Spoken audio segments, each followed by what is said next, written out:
O granuloma periapical é uma tentativa do nosso corpo de se livrar do pus por meio da transição da inflamação aguda para a inflamação crônica e para tentar começar também uma tentativa de reparo nesse tecido para que a gente já comece a ter a colonização desse tecido e a formação de um tecido conjuntivo, como se fosse uma tentativa de se fazer uma ossificação intramembranosa, né, os inícios de uma ossificação intramembranosa. Então, o granuloma periapical nada mais é do que uma tentativa do nosso corpo de curar este processo na marra, tentar curar este processo mesmo sem que tenha havido a remoção das bactérias aqui por meio de um tratamento endodôntico. Então, é uma forçação de barra, é uma tentativa de se livrar do pus e de se livrar desta cavidade. O nosso corpo ele não lida bem com cavidades patológicas, com cavidades neoformadas dentro dele, então ele quer de alguma forma fechar esta ferida que se abriu no ápice do dente,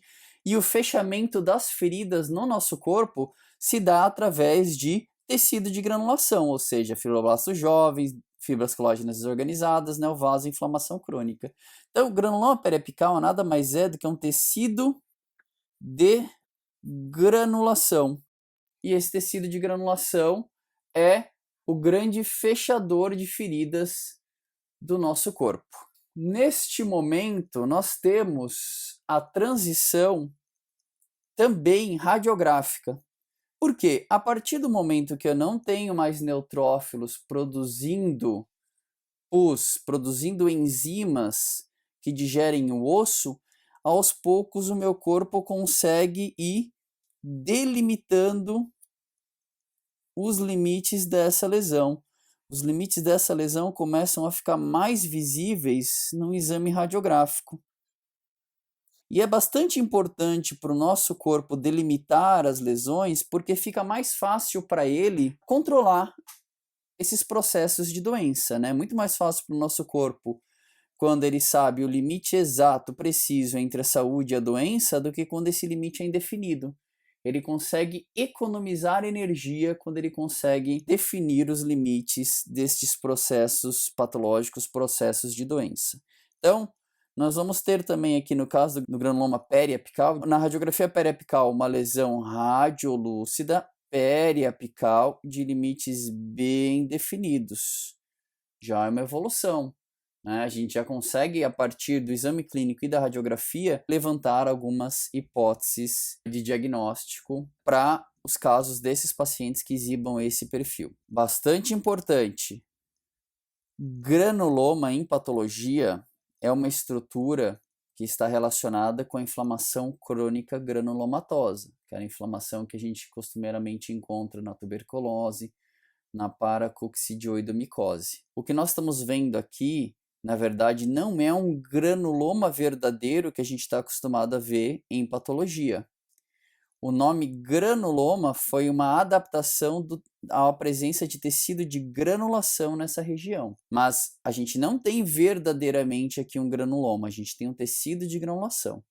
Como eu falei para vocês nessas aulas, eu vou privilegiar o uso de nomenclaturas que são consagradas para que esses vídeos possam ser acessados por todos, graduandos de odontologia, dentistas formados há pouco tempo, dentistas formados há muito tempo. Então estou usando a terminologia mais consagrada pelo uso e não estou me preocupando em usar a terminologia mais moderna. Chegamos num ponto em que o nosso corpo ele dá a sensação para a gente de que ele vai dar conta sozinho desse processo, né? Porque ele tinha uma cavidade cheia de pus. Essa cavidade cheia de pus ele conseguiu substituir por um tecido de granulação, que é, como eu falei para vocês, o grande fechador de feridas do nosso corpo.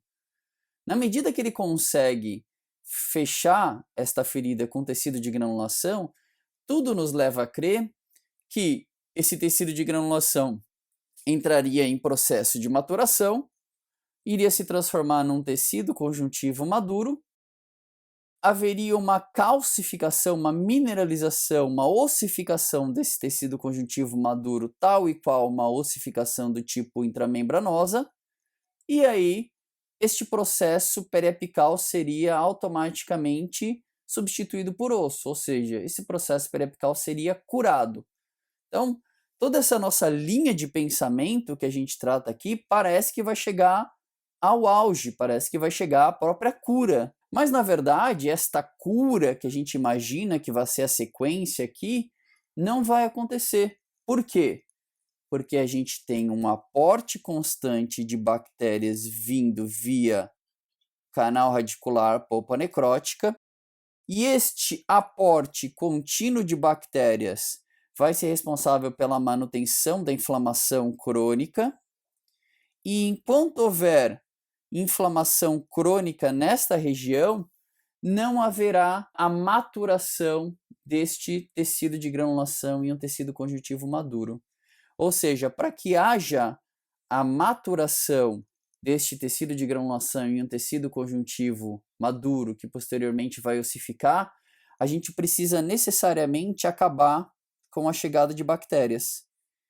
E como é que a gente vai conseguir terminar, né, cessar a chegada de bactérias?